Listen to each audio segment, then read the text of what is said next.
મિત્રો, સ્થાનિક સ્વરાજની ચૂંટણીના પડઘમ વાગી ગયા છે ત્યારે ભાવનગરની અંદર મીમ એટલે કે MIM અસદુદ્દીન ઓવૈસીની પાર્ટીએ જમ્પ લાવ્યો હતો, પરંતુ હાલમાં જે ફોર્મ ચકાસણીની કામગીરી હતી, ઉમેદવારોની જે કામગીરી હતી તેને લઈને આજે MIM ના ઘણા બધા ફોર્મ જે રદ થયા છે અને જેને કહેવામાં આવે છે કે જે એક ઉમેદવાર ભાવનગરમાંથી લડવાનો છે, ત્યારે MIM ના જે અધ્યક્ષ છે તેમની સાથે આપણે વાત કરીશું.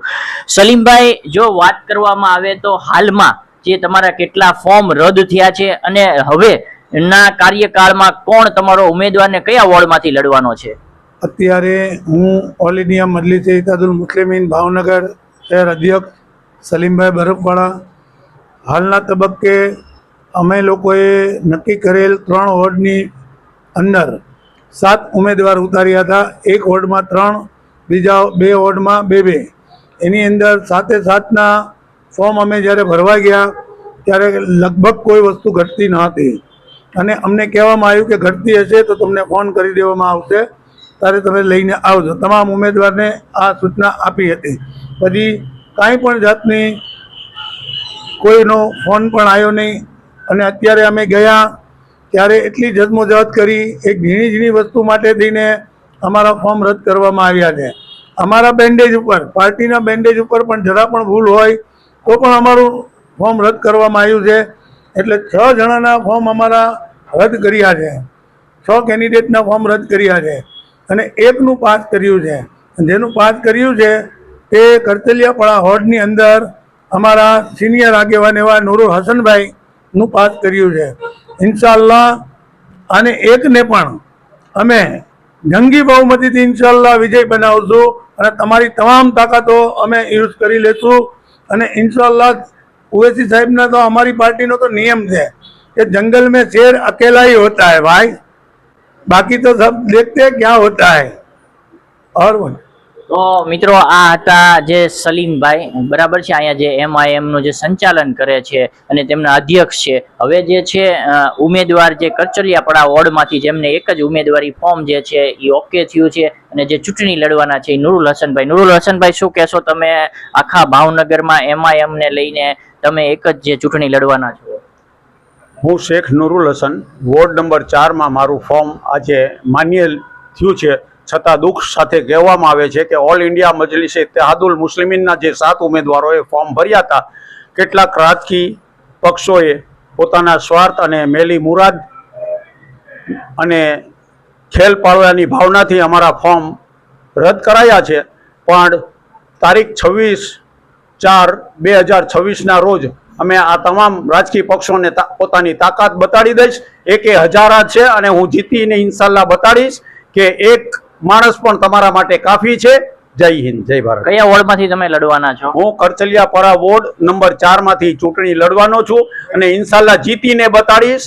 જય ભીમ અને જય મીમ. તો મિત્રો, આ હતા નુરુલ હસનભાઈ. હવે જે છે ઇમરાનભાઈ શેખ, આ ચહેરો તો તમે જોતા જશો, જાણતા જશો. અનેક વાર જે કોંગ્રેસની અંદર ઘણી બધી કામ કરી ચૂક્યા છે, કોંગ્રેસના બેનર ઉપર ઘણા કાર્યો કર્યા છે. થોડા સમય પહેલા એ કોંગ્રેસમાં હતા અને હાલમાં હવે તમે જોવો છો કે તેમના ગળામાં મીમનો ખેસ છે.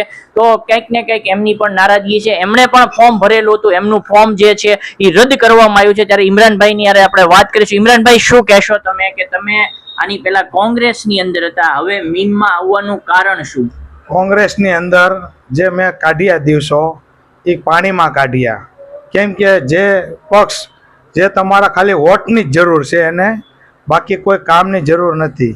એમ કે મુસ્લિમોના વોટ મળે છે એ લઈ લેવું, બાકી મુસ્લિમોને જે સોશિયલ કામ કરતા હોય એને ટિકિટની વાત આવે તો બીજા જે આવેતું હોય એને ટિકિટ આપવામાં આવે. જેને કોઈ સમાજમાં ઓળખ ન હોય, કે એને કોઈ ઓળખાણ ન હોય એને, કેમ કે એને ખબર છે કે જો આ જીતી જશે તો સમાજ એનો ક્યાં ને ક્યાં વિકસી જશે.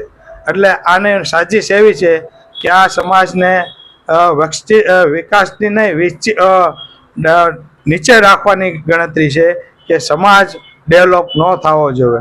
ઇમરાનભાઈ, તમે આ ટ્રમમાં જે છે ટિકિટ માંગી હતી કે નહોતી માંગી? મેં આ ટ્રમમાં બધે અમારા સમાજના આગેવાનો ગયા, સમાજના આગેવાનો સાથે એવા વર્તન કર્યા છે એ અમારા કેવું નથી, એનો જવાબ એને મળી જશે. મારે બોલવાની જરૂર નથી કેમ કે જે શહેર પ્રમુખે જે વાત કરી એ મને ખ્યાલ છે, એ અમારા સમાજના આગેવાનોએ ચોખ્ખું કીધું કે અમે આવનાર ટાઈમમાં કોંગ્રેસને અમે દેખાડશું કે મુસ્લિમોના વોટ તમારે જરૂર છે, તો કેમ તમારે આવવું પડ્યું અને સમાજની અંદર જે અમારો નામ ખરાબ કરવા માટે આવ્યું કે ભાઈ તમે આ પક્ષમાં જોડાણા, પણ જે મારું વિચારસરણી મારે સમાજની હિતની વાત હતી. હું એક સમાજ માટે નથી કામ કરતો, હું દલિત, બિછડા વર્ગ, જે ઓબીસી વર્ગ કે જે પછાત વર્ગની અંદર આવતા દરેક સમાજના કે જેનું કામ આપણે કરીએ છીએ. કેમ કે એવું નથી કે ભાઈ મુસ્લિમનું, મારી માટે બધાય દલિત, મુસ્લિમ, કોઈ પણ હું એક ભારતીય નાગરિકની સેવા કરવા માંગુ છું કે આજ હું સોશિયલ કામ કરીને હું મારા સમાજને નહીં પણ હું એક મારે એવું કામ કરીને દેખાડું કે સમાજને તો ઠીક પણ માણસો વિકસિત થવા જોવે. આજ તમને કહું એજ્યુકેશનની વાત આવે તો એજ્યુકેશન બાબતમાં આજ મારે ઘણી સ્કોલરશીપ બાબત હોય, આરટી હોય, દરેક એમ કે ઇમરાનભાઈ આજ મારી ઓફિસની અંદર બહેનોની લાઈન હોય. બહેનોએ મને ફૂલ હિંમત દીધી કે ઇમરાનભાઈ તમે ચૂંટણી લડો, અમે તમારી સાથે છે. એનો જવાબ અમારા બહેનો કપરા હોડમાં જે આવે તું કોંગ્રેસના જે લડાકુ લડવા આવે છે બહેન, એને જવાબ હું નહીં દઉં, એ બહેનો દેશે કે અમારા ઇમરાનભાઈ જેવું કોઈ કામ ન કરી શકે. એવું જ અમે, ભલે હું નથી ઉમેદવાર, પણ મારા વડીલ એવા નુરુલ હસનને અમે જંગી બહુમતી વિજય બનાવવાની અમે પૂરી તાકાત લગાડશું.